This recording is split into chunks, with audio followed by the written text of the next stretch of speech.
지금부터 제 말을 잘 들어보세요. 만약에 지금부터 5분 후에 미국 대통령이 이곳에 온다 라는 소식이 딱 전해졌어요. 그럼 여러분 마음에 어떤 현상이 일어날까요? 대통령이 온다? 기대가 생길까요? 호기심이 생길까요? 짜증이 날까요? 반감이 날까요? 하여튼 분위기가 확 달라지겠죠. 지금 그 말을 듣는 순간 대통령이 왔다 가면 무슨 일이 일어날까? 아마 사람마다 다르겠지만 분명히 마음속에 뭐가 일어날 것입니다. 만약에 지금 주님이 이곳에 오신다면 어떨까요? 오늘 읽은 이 말씀은요, 이 상상을 초월하는 기적이 일어난 사건입니다. 활활 타는 불 속에 3명을 던졌는데 어떻게 상처 하나 나지 않고 옷도 타지 않고 살아남을 수가 있어요. 그리고 불 속에 또 한 명이 나타난 거예요. 4명이 불 속에서 걸어다녀요. 이 한 명이 누굴까요? 예수 그리스도. 예.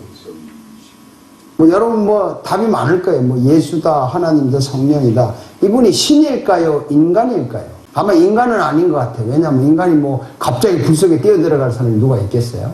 인간은 아닌 것 같고, 또 인간이라면요, 3명을 다시 불 밖에 불러냈을 때 그 사람도 따라 나와야 되잖아.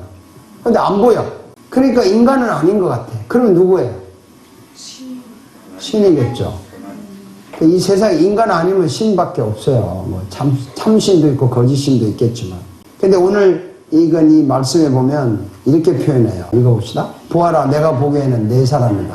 모두가 결박이 풀린 채로 화백 안에서 걷고 있고 그들에게 아무런 상처도 없다. 더욱이 4째 사람의 모습은 신의 아들과 같다. 신의 아들과 같다. 참 묘하다는 거죠. 신의 아들이라면 그 아들도 역시 신이죠.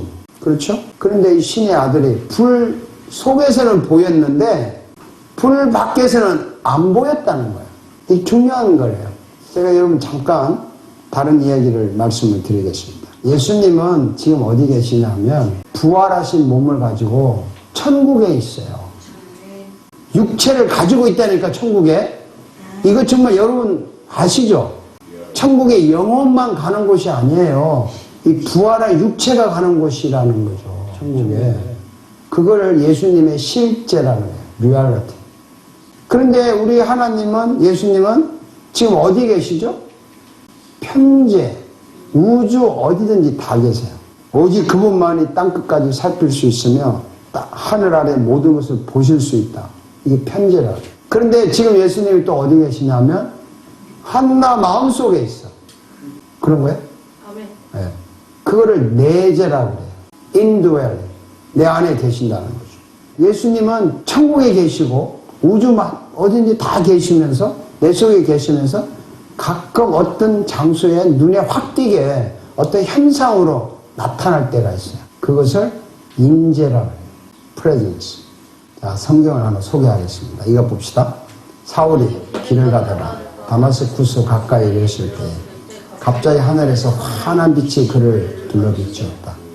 그가 주님 누구십니까? 하고 물으니 나는 내가 핍박하는 예수다. 지금 다메섹 가는 길에 잠시 예수님이 나타났어요. 잠시 나타났다가 바울에게 몇 마디 딱 하고 사라졌어요. 그런 걸 임재라고 해요. 임재. 그 임재는 어떤 특별한 장소에, 특별한 시간에, 특별한 사건에 예수님이 혹은 하나님이, 성령님이 여러 가지 현상으로 임시로 나타났다가 사라지는 것을 임재라고 합니다. 여러 가지 그 임재의 현상을 제가 소개를 해드릴게요. 잘 보세요. 자, 호렙산 떨기에 나무가 불타오르는 거죠. 거기서 주님의 천사가 떨기 가운데서 이는 불꽃으로 그에게 나타나요. 이 불꽃으로 나타나는 거예요. 잠시 하나님의 모습이. 하나님 눈에 안 보이시니까. 그가 보니 떨기에 불이 붙었는데도 그 떨기가 타서 없어지지 않았다. 이게 하나님이 순간적으로 나타나는 임재라고 그래요. 또 이런 거 있어요. 성경 보면. 성막을 세우던 날. 광야에서 성막 세웠잖아요. 구름이 성막, 그 전극기가 보관된 성막을 확 덮었어요. 저녁에는 성막의 구름이 불처럼 보였어요. 아침까지 이렇게 재분됐다. 그러니까 구름이 꽉 이 성전을 쫙 덮었는데 그 하나님의 임재를 나타나는, 아침까지 상당히 오랜 기간 나타나는 거죠. 근데 이사야가 이런 거 봐요. 읽어봅시다. 우시야 왕이 죽더니 나는 높이더니 보좌에 앉아 계신 주님을 배웠는데 그의 옷자락이 성전에 가득하였다. 자, 이 성전에 예배하는데 주님의 옷자락이 쫙 이렇게 보이는 게, 이게 뭔지는 모르지만 그렇게 나타나는 거예요. 여러분이 잘 아는 대로 이거 엄청난 임재 한번 읽어볼까요?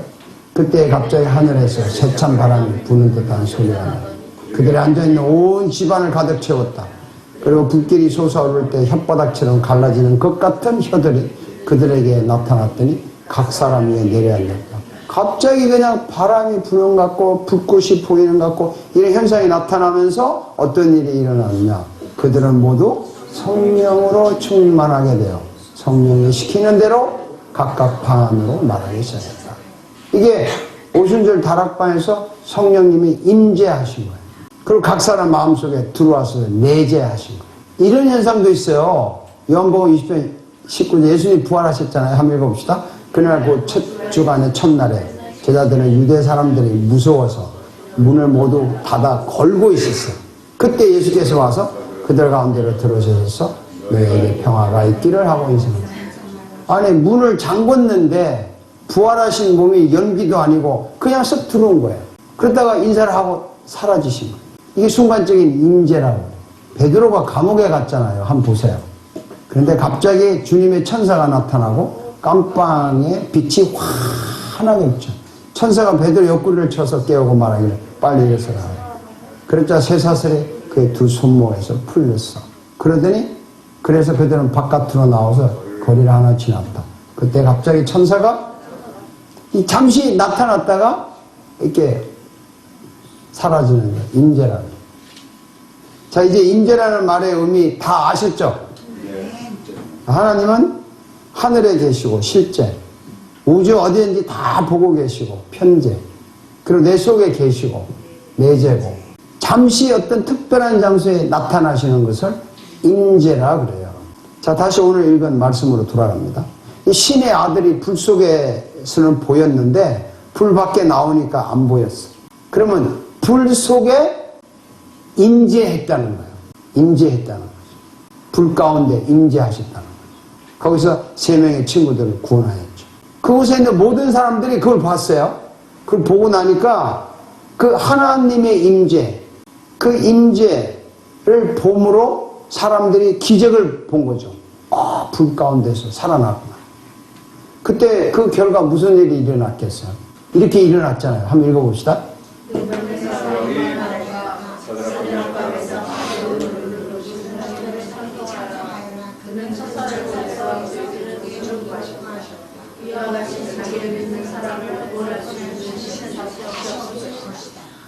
하나님의 임재를 보면 이런 고백을 하게 돼 있어요. 놀래서, 탄식해서, 감탄해서, 와, 하나님은 정말 위대하시다.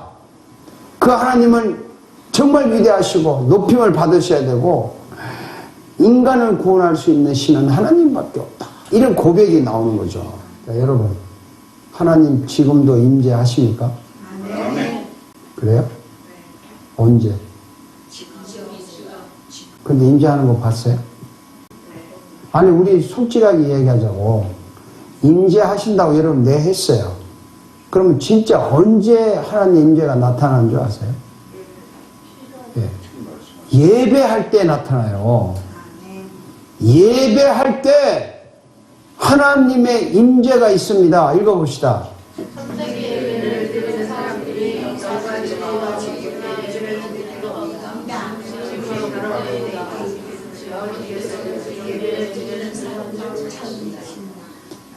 참되게 예배 드리는 사람들을 하나님이 아버지가 찾는다 그랬어요. 찾아오시는 거예요. 그게 임재예요. 임재.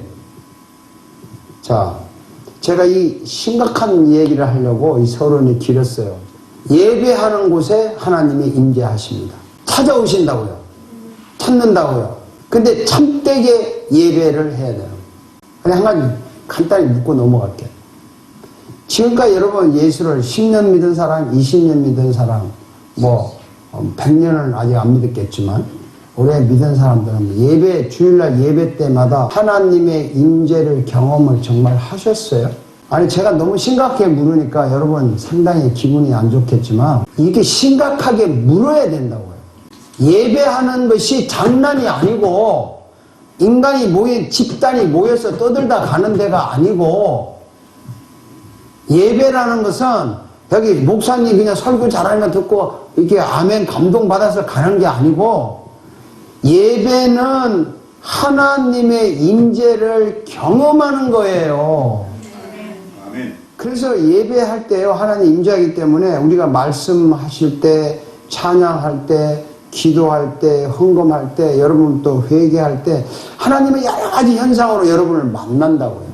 예배하는 이 장소에는요 확실히 구원받은 사람 성령님 내 속에 계신 사람이 있고 아직도 구원을 안 받은 사람 구원받은 것처럼 착각하는 사람도 있고 정말 구원을 받고 싶다고 갈망하는 사람도 있을 것이고 그런 거 없이 그냥 교회 오면 뭔가 기대하고 마음 편하고 뭐 좋다 이런 뭔가 기대를 가진 사람도 있을 겁니다. 그러한 이곳에 하나님은 임재하시기를 원해요. 원하신다고요.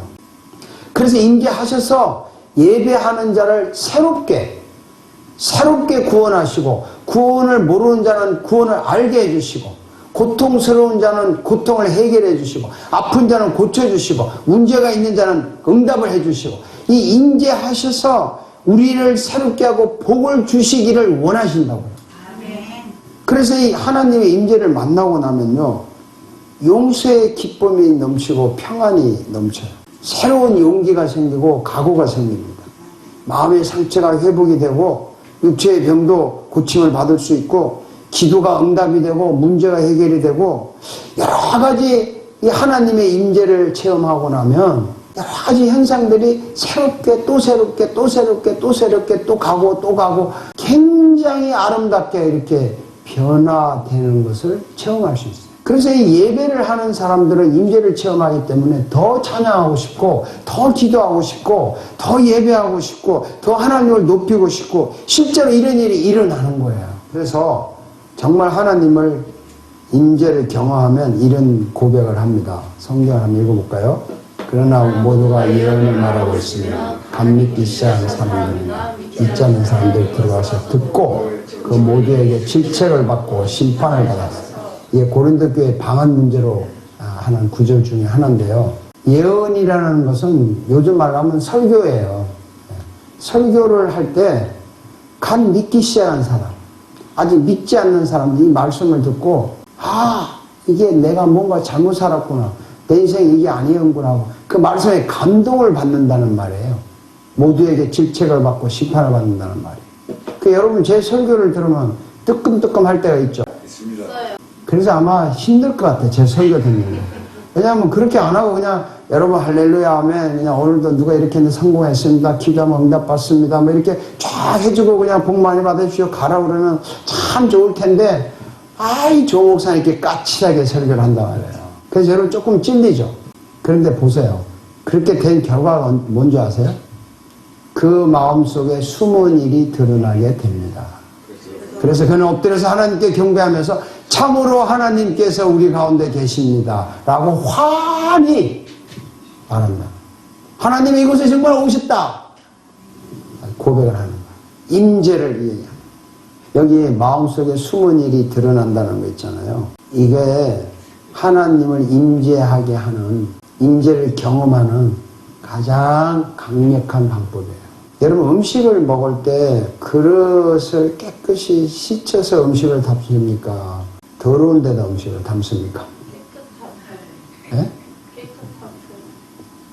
하나님께서 여러분 지금 임재를 하시는데 여러분 속에 있는 이 더러운 것을 드러내기를 원해요. 그래야 오신다니까. 근데 이거 딱 감추고 주여 오시옵소서 하면 어떻게 되겠어요?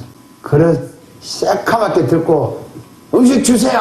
음식 주세요. 열심히 음식을 주세요. 근데 주님이 주시라는 게 그릇이 더러워. 그러면 기다리죠. 마음속에 숨은 거 드러내라. 단순한 말씀이지만 굉장한 뜻이 있어요.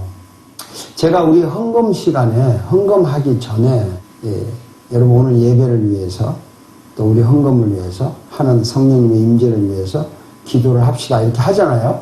그때 기도하라는 말은 마음속에 있는 것을 하나님께 얘기하라는 거예요. 하나님 오늘 내가 예배하러 왔습니다. 또 찬양을 하러 왔습니다. 주님의 임재를 경험하러 왔는데 내 마음속에 답답한 거, 뭐 괴로운 거, 짜증나는 거 있습니다. 이런 걸 소곤소곤 얘기하라는 거예요. 그 시간에. 마음속에 있는 거 다 이렇게 얘기하고 싶어요, 하나님께? 말 안 해도 다 알고 있다니까. 어차피 다 알고 있는데 하나님을 빨리 부르라는 거지. 그 경찰서 잡혀가면요. 그 범인이 한 거 다 기록 갖고 있어. 그런데도 진술서를 써요. 왜냐면 본인이 말하게 만들어야 되니까. 근데 너 말해 그러면 안 했대. 그러면 이 수사하는 사람들이 다 갖고 있는데 안 했다 그러면 얼마나 짜증나겠어요. 야, 시인하고 동정 받아. 그냥 말해. 너 다 알고 있어. 그러니까 하나님도 여러분 마음을 다 알고 있어요. 여러분 속에 계시는 하나님께서. 그래서 예배 시간이니까 드러내라는 겁니다. 하나님에게 마음을 드러내서 기도를 하고 예배할 때 마음을 이렇게 다 드러낼 때 그 임재를 경험할 수 있어요. 하나님의 임재를. 그래서 지금 여러분 하나님 임재를 경험하면요. 반드시 예배 때 그 용서받은 기쁨, 말할 수 없는 평안, 내가 주님을 너무 사랑하고 싶은 마음, 감사가 넘치는 만족, 이런 게 예배 때마다 일어나도록 해주시는 것이 하나님의 임재예요. 아멘. 그런 게 일어난다니까. 그러니까 어차피 그 임재를 경험하지 못하신 분은요, 하나님께 마음속에 숨은 거 드러내요, 그냥. 나 지금 임재 경험 못했습니다. 내 마음속에 이게 뭡니까? 나 이런 거 짜증나는 거 막 하고, 그러면 임재를 경험하는 겁니다. 그리고 매주일 이 임재를 체험해야 바벨론 왕처럼 말이죠. 그 하나님을 고백할 거 아니냐고. 그래서 예배 마치고 나갈 때 여러분 몸이 날아갔듯이 하나님을 내가 오늘 임재를 경험해서 내 기쁨, 만족, 감사, 찬양 이렇게 떠날 때는 막 몸이 날아갈 듯이 가는 게 정상이라니까요. 그런데 그런 거를 경험하고 싶지 않으세요? 그러니까 여러분이 좀 솔직하자고. 주일날 예배하러 오면 이 시간 딱 들으면요. 마음 딱 틀어놓고 정말 주님의 임재 나 정말 경험하고 싶습니다. 간절한 마음 좀 가지자고요. 찬양할 때도 진지하게 하시고 그래서 헌금을 할 때도요. 그냥 헌금이 아니에요. 1불하든 10불하든 100불하든 10,000불하든 정말 주님 이거 정말 받으세요 하고 이런 마음으로 하는 거고 설교를 들을 때도 이제 하나님이 목사를 통해서 저런 말씀을 하시는구나. 내 마음속에 그냥 맛있는 음식 먹듯이 시원한 물맛 해지 그냥 착착착 말씀을 받아들이고 이런 임재가 일어나기를 하나님이 원하신다니까요. 아멘. 오늘부터 이렇게 합시다. 아멘. 그래서 이제 예배 때마다 하나님의 임재를 경험해서요. 성령이 충만한 사람, 능력이 넘치는 사람, 기도가 불타는 사람, 복받는 사람, 영광스러운 사람이 되실 줄 믿습니다.